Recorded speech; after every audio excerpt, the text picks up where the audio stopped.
Okay, so today we're going to be looking at something pretty different. You had mentioned an interest in diverse experiences, and well, this one is definitely that. Oh, yeah, definitely diverse. And maybe not in the way anyone would want, though. It's a first-hand account of a young woman's time as an au pair in the U.S. It's from a podcast called Stories from Abroad. Have you ever listened to that one? I haven't, no. It's pretty interesting. They have all sorts of different stories from people who lived in other countries. But this one, well, it's pretty unsettling, and we're going to try to unpack what happened and what we can maybe learn from it. Sounds good. Okay, so the source material is a transcribed audio segment from this podcast, and it features a 20-year-old woman from a small town in France. She talks about how she had this vision, this dream of a cultural exchange living with this American family, the Joseph family, they called them. Okay, a classic kind of au pair story. Right, exactly. Yeah. But from the very beginning, things were just off. Yeah, I mean, beyond just, being excited and nervous about being in a new country, she meets one of the host children, a boy named Brandon, and right away she describes him as cold and calculating. Oh, wow. Yeah, and get this, the first question he asks her is, "Are you the maid?" Really? Yeah. Wow. Red flag much. Right. Like, what does that even tell you about the family dynamic? I mean, right off the bat, it kind of sets this tone of disrespect Yeah. and a strange power dynamic, Like he's sizing her up, putting her in a box. Yeah, exactly. It's like he's already trying to figure out where she fits in the hierarchy of the household. And that feeling that something is off, it just keeps getting worse. Oh, no. So at first, it's just weird little things, Brandon telling these elaborate lies about how the previous au pair disappeared or his parents being abusive. But then it escalates. Like, she starts finding thumbtacks on her bed. What? No way. Yeah, and then dead rabbits in the yard. That is so creepy. Right. It's just this constant feeling of being menaced, like something is wrong. And it sounds like this kid, Brandon, is at the center of it all. Yeah. Yeah, definitely.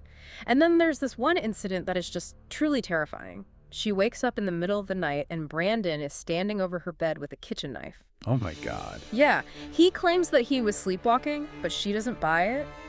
And honestly, who would? And the really strange part is that his parents don't really question it either. Really? They just accept that? That's what she says, yeah. They just kind of shrug it off like it's no big deal. That's so disturbing. It makes you wonder what kind of environment this was for her to be living in with so little support.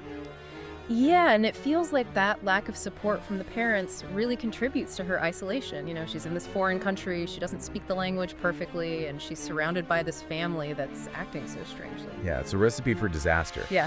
And it sounds like it all kind of culminates in this accusation of theft. Right. So apparently this pearl necklace goes missing, and then all of a sudden it shows up in the au pair's purse. Oh, come on. Right. And she's adamant that she didn't take it, and she's pretty sure that Brandon planted it there. And to make matters worse, she says that when the necklace is found, Brandon is just standing there smirking.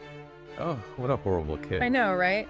So of course she gets fired immediately and has to fly back to France the next day. Can you imagine? She says she felt humiliated and heartbroken.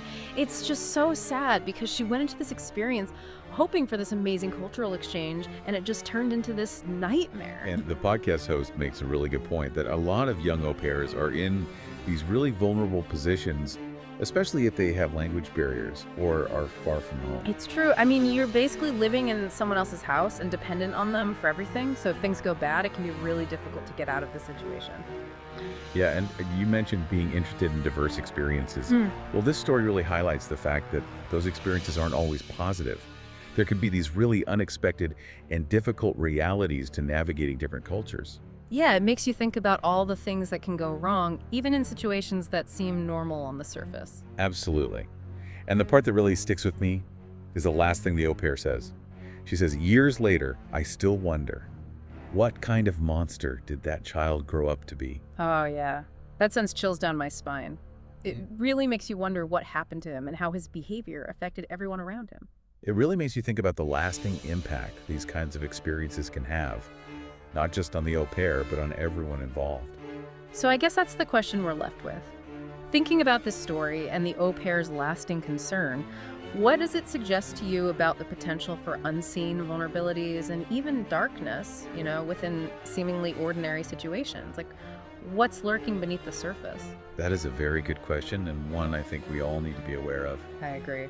Anyway, thanks for joining me for this deep dive into this unsettling story. It's given me a lot to think about. You too. All right, thanks again. You're welcome.